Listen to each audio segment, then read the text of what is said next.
Aujourd'hui, nous sommes à l'attachement voie de Massy et on va déployer le sac à dos Gravipack pour les premiers testeurs, les volontaires de Massy qui ont été les premiers à se lancer dans l'aventure.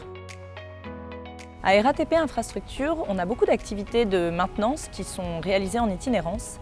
Et lors de ces activités, il y a du port de charge, que ce soit des outils ou des équipements de sécurité. Les équipes doivent emmener sur le terrain, sur les chantiers, ces équipements. Et le port de charge en itinérance, c'est l'une de nos premières causes d'accident du travail. C'est la première cause de pénibilité liée à ces activités. Donc ça faisait plusieurs années qu'on cherchait à adresser cette problématique, à trouver une solution. Et nous avons découvert le sac à dos exosquelette. Et on s'est dit que c'était une innovation qu'il fallait absolument qu'on teste au sein des RATP Infrastructure. Nous avons cherché un périmètre d'essai. Nous avons trouvé le métier des parcoureurs de voies. Donc ça concerne 280 personnes à RATP Infra. Et c'est des personnes qui sont amenées à marcher jusqu'à 12 km avec 15 kg sur le dos. Et cette activité est pénible. Et pour essayer de soulager ces équipes, nous avons travaillé sur le développement avec les équipes d'un sac à dos exosquelette adapté au parcours de voie pour RATP Infrastructure. Dans le cadre de l'intégration du dispositif Gravipack avec les métiers, on a mis en place une méthodologie en ergonomie pour vérifier l'intégration de ce dispositif et justement démontrer qu'on apportait des bénéfices. On a mis en place des mesures biomécaniques, donc avec des capteurs, pour regarder comment les fibres musculaires réagissaient sur l'intégration du dispositif. Et on a fait toute une partie sur des questionnaires, des entretiens qu'on a passés tout au long du projet. Et cela nous a permis de voir comment les métiers ressentaient le dispositif, s'ils en voyaient une utilité.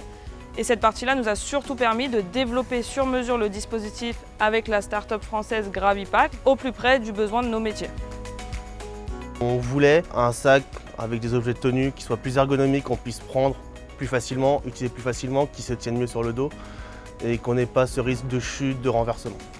On a commencé à peu près au mois de novembre de l'année dernière, donc novembre 2022 à peu près. On a fait des tests, déjà avec le sac traditionnel qu'on avait à l'époque, justement pour voir les contraintes que ça portait sur notre corps. Après on a eu notre sac Gravipack perso. On s'est rendu compte que s'il y avait certaines choses qu'à l'époque, que ce soit au niveau de la visibilité, que ce soit au niveau du port, au niveau de l'imperméabilité, on a fait remonter plein de petits défauts qu'on trouvait et puis petit à petit le sac sont développés jusqu'à une version finale qu'on a reçue aujourd'hui.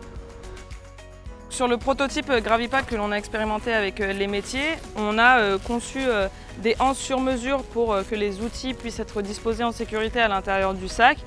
Et dans le système sac à dos exosquelette, tout le système se trouve ici à l'arrière au niveau des armatures, donc des bretelles. C'est ce qui va permettre de répartir la charge uniformément sur l'ensemble du dos et notamment au niveau du bassin, et ce qui évite un écrasement des épaules que l'on peut avoir avec les sacs à dos basiques.